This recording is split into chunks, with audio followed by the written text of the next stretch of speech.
Thank you for joining us this time, guys. This is John Ceballos at Cabo Properties, and the podcast we have today is about Fideicomiso, and we want to thank Alejandra Almada, our closing officer, which will explain us step by step why an foreign client has to get the title through a trust called Fideicomiso in Mexico. Alejandra. Thank you, John. Thank you for inviting us.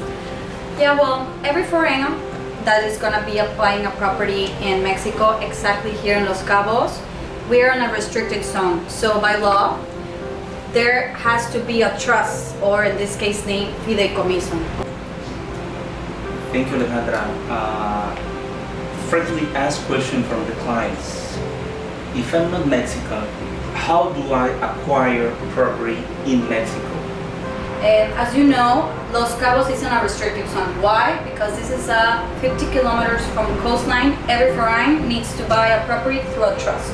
Okay, how can we do that? This is by law, no? You can go have a trust through a bank.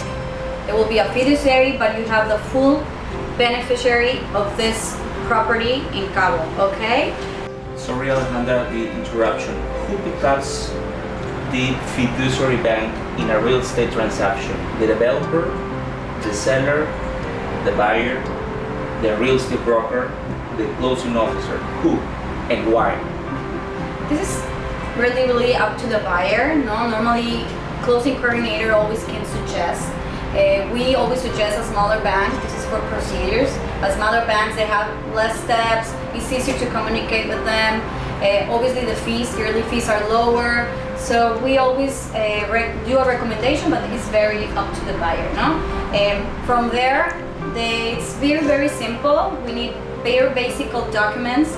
Very important to mention, on this trust, you as a beneficiary, or either if you have a co-owner, you can do 50% of the property, and you also designate there who will you be your substitute beneficiary upon death.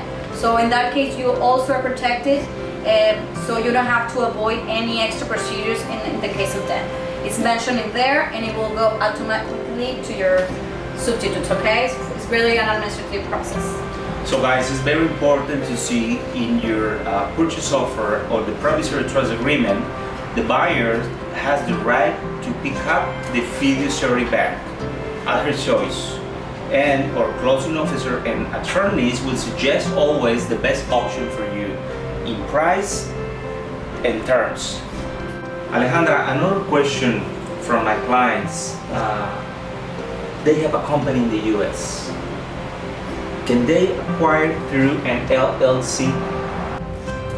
Yes, John. Actually, yes. I mean, this will depend on the fiduciary bank. There's more requirements, obviously, depending on the LLC, or if it's in Canada, an LLTD. Keep in mind that the cost can change, not with the bank, but yes, of what they need to do. As this is a legal entity, not a Mexican legal entity, they will need to get apostilles. They need to notarize documents.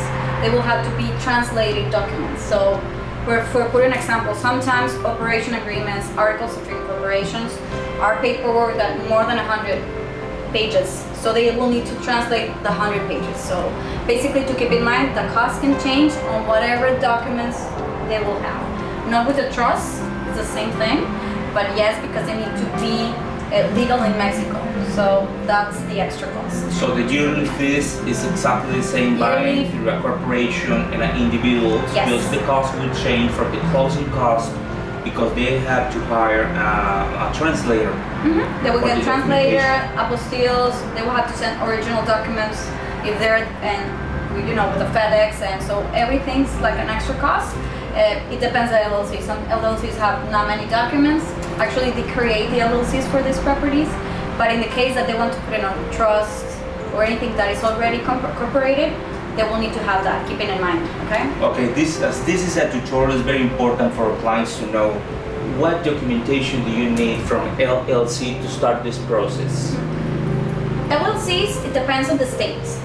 We need to just review that first. Our attorneys check them, and we will send a checklist of which one depending. But just like regular documents, you have to be articles of incorporation or operation agreement. good standing of the LLC, certificate of formation, also to know if in the articles is mentioned if they have extra power for attorney, IDs of the legal representative. Basically, that will be it. It depends. If we review. Very easy. Depends on the states. Exactly. Because sometimes we need annual reports, we need their IAN tax identification number, some extras, but we always review paperwork, but this is like more common. Depends on the states. Okay. What is the yearly fee for this Fideicomiso? It depends on the fiduciary bank. It can go for $400 to $690. For how long?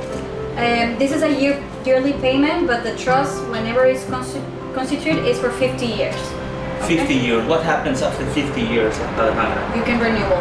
Always it will be an And what is the certificate cost for that? code. Normally, depending on the bank, but this is about $600 approximately. Okay. And the buyers requires to hire again a closing officer, or they can do it by their own? They can do on their own, do a letter of instruction to the bank, and the bank will let you know if you need an extra pass. Okay, I got a question a few days ago from our clients asking me if it's not Mexican, he has to pay more property tax. No, it's the same thing. Mexicans or foreigners have to pay when they're buying a property. They have to pay 2%, 2% of the purchase price. Either Mexicans, or foreign, or LLCs, or whoever, 2%. And for property taxes, it depends where the property is located in basically. Actually, here in Mexico versus the States or Canada, the yearly taxes are very low. Okay? How are they regulated? Sometimes the client of Mexico believes, okay, I'm not Mexican, it's going to be more expensive for me to pay taxes. No, this is, municipality. Absolutely false. False. Also, this depends a lot on where the property is located. And this is based, normally when you get the property, you have appraisal. And the appraisal mentioned in there values how the property tax will be calculated. What are my closing costs if I am not Mexican? This will vary, obviously, in the purchase price, but a regular percentage is about 3 to 6%. Obviously, this is changing. Why? Everything due with the Fideicomiso, you will need a permit with foreign affairs, you need to get a trust fee. Regularly, they ask for a yearly in advance payment. This is very standard. So if your property is $45,000 versus a property $5 million, this standard fee is the one that changes, right? But for example, keep in mind 2% is for acquisition tax. So this is based on the purchase price basically. That's why it changes. 3, obviously if the purchase price is higher, or to 6 maximum if it's lower. So 6%, we are talking about 6%